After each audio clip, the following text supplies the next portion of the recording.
Hi guys, and welcome back to another video. Today I'm in Texarkana, Texas, and I've been graciously hosted here by Lone Star Truck Group and Rolling Equity Leasing, who are not only helping get our company up and started, but have also allowed me to make this video here for you guys today to help you understand what you need to know if you're thinking about starting your own trucking company.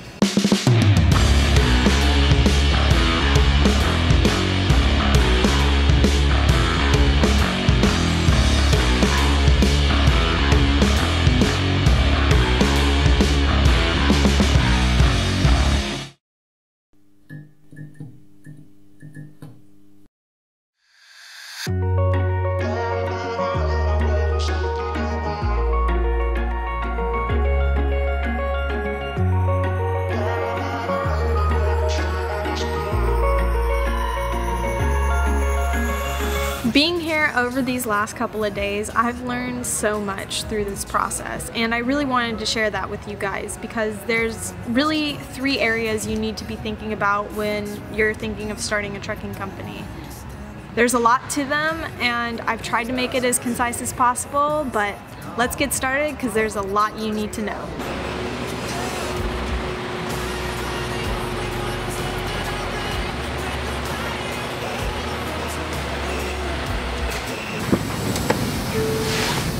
First things first, we need to talk about trucks. In order to know what truck you need to understand what you're hauling, or at least have a plan for what you're hauling, because trucks are built specifically for what they haul. So logging trucks are going to be built different than trucks that pull reefer units, or trucks that just pull dry vans or flatbeds, or even oversized are built different.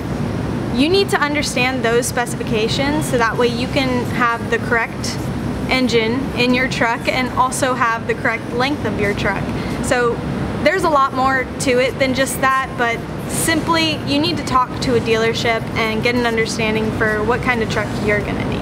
After you figure out how your truck's going to be built, you can focus then on all the extra little bits, which is making it look pretty on the outside and also making it a lot more comfortable on the inside. There's different amenities that you'll need for different situations depending on whether or not your truck is a team truck or a solo truck. Also, where your truck is going and the weather situations it's going to be in. Are you going to need a bunk heater if you only run the southern states in the United States? That's up for you to decide. Now I'd like to show you guys a little bit of the amenities I decided to put in my truck. I have with me a brand new 2021 Freightliner Cascadia.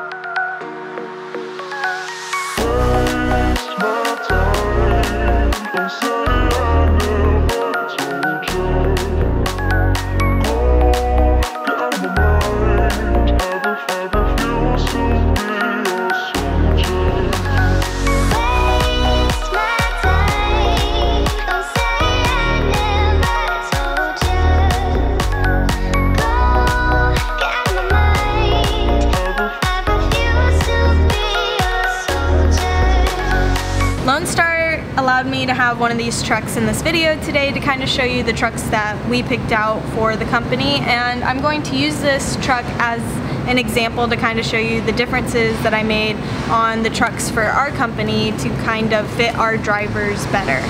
For this truck specifically, they don't have windows on the side, and I thought that was really important for our drivers to just have windows on the side, and then also we have one of the sides that opens because a lot of our drivers like to throw their stuff up into the bunk, and I think that's just a really awesome perk for having a little door on the side of the truck.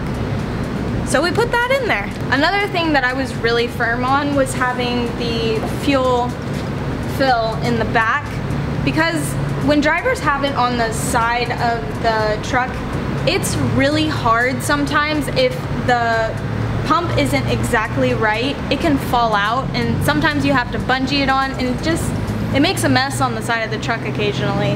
Having it in the back allows it to sit just on top of the fuel tank, and it just makes the driver's job a lot easier. One of the most important things on the trucks that we ordered is actually the fifth wheel. This specific fifth wheel is the one we ordered on our trucks. Generally, the Freightliners come standard with a Jost fifth wheel. That's the one where you lift the handle up to the left and then you have to pull it out and push it to the left again. It's a little hard for drivers, especially when it's really tight under the trailer, to unlock them, and they can't use a fifth wheel puller. This Fontaine fifth wheel is just a straight pull out, so if the driver needs a fifth wheel puller, they can use that easily with this fifth wheel. One of the main differences we did in our trucks is we decided not to get the fridge that comes with the Freightliner Cascadia. We decided to put the platform in instead because you can put a bigger fridge in with the platform, and also the fridge that we're putting in has a separate freezer, and our drivers will be able to stick more food into that unit than they will be with this one. Another thing that we went ahead and did is we decided to get them luxury mattresses. It's important, especially when you're team driving, to ensure that the driver who is sleeping while the truck is moving is actually getting a good night's rest. And the mattresses that we are deciding to go with will be better for the bumps in the road and ensuring that the driver gets a good night rest and wakes up without feeling achiness in their body, hopefully. That just kind of comes with trucking sometimes, but we're doing our best to take care of the drivers, and you can change all these little bits in your truck as well. And I just wanted to show you guys one more time that this door to the outside of this truck is pretty neat. The drivers will easily be able to shove their stuff into the truck and close it, and they don't have to push it past the front seat anymore. Last but not least, we have the top bunk.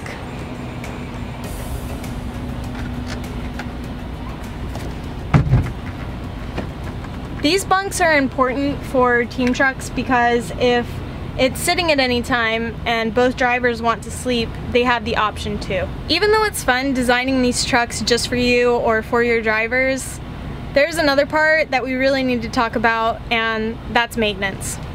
You need to make sure that you're knowledgeable about your trucks and you know how to fix them. And if you don't, then you need to make sure that you have the resources to be able to afford someone who can, because you need to make sure that those trucks are running 24/7 in order to keep making money. Maintenance is 50% of the battle. When it comes to the maintenance side of things, there's a lot that's involved. From ordering tires to ensuring routine maintenance happens on a schedule, you really have to keep up with your warranty because it's kind of your lifeline. Also, maintenance is a 24/7 job because your drivers work 24/7 and they could be anywhere in the country depending on what you're running. You have to have relationships with shops or at least maybe a national account to help you get parts and services at a better price, because we all know in the trucking industry, nobody likes to waste money.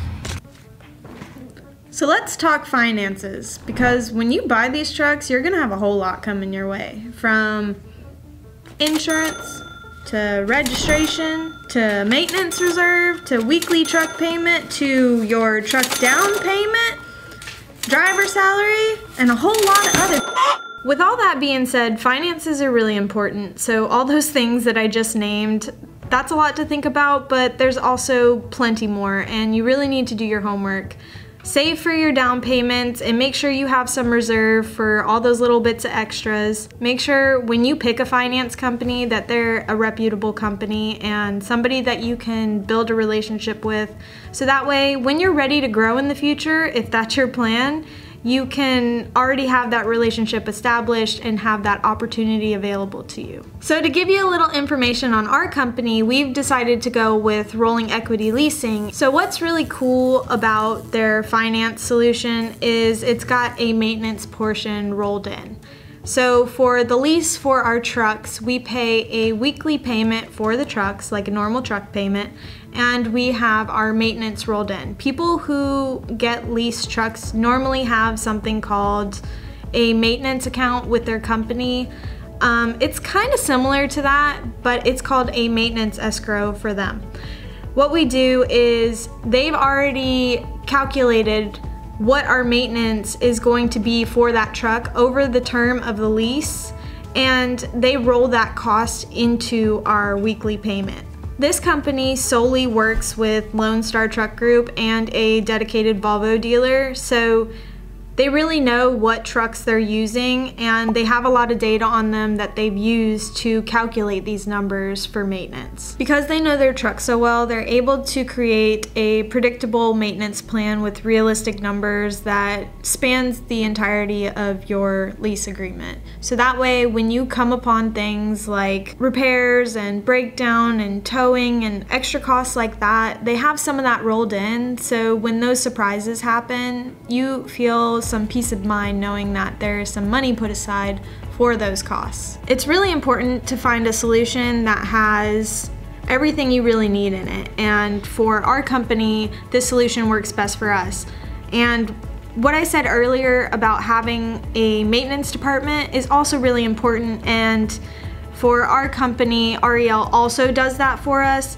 They have a 24/7 breakdown solution center, as well as they help schedule preventative maintenance and other repairs. They're basically our remote maintenance department, and it's pretty cool to have somebody that can have access to your trucks and your information and help you go ahead and get all these things that are major headaches out of the way and organized for you. Maintenance and finances are two of the most important things when starting a trucking company. I know building the trucks are fun, but really focus on these two things. All this to say, if you want to start a trucking company, you just need to do your homework and make good relationships with people. So that way you can set your trucking company up for success in the long haul.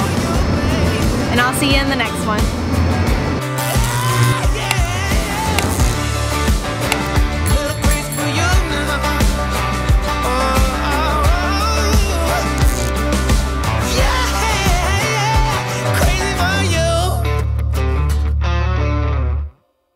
You have, let's see, what else is there?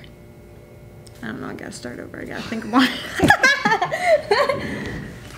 Social Security taxes, you got your ELDs and a truck payment and some fuel tax and...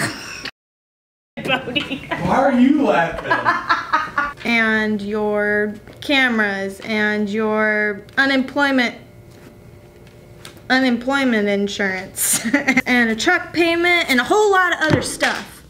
And you're just gonna be, sorry, was that bad? Say you needed to say oh, I came on.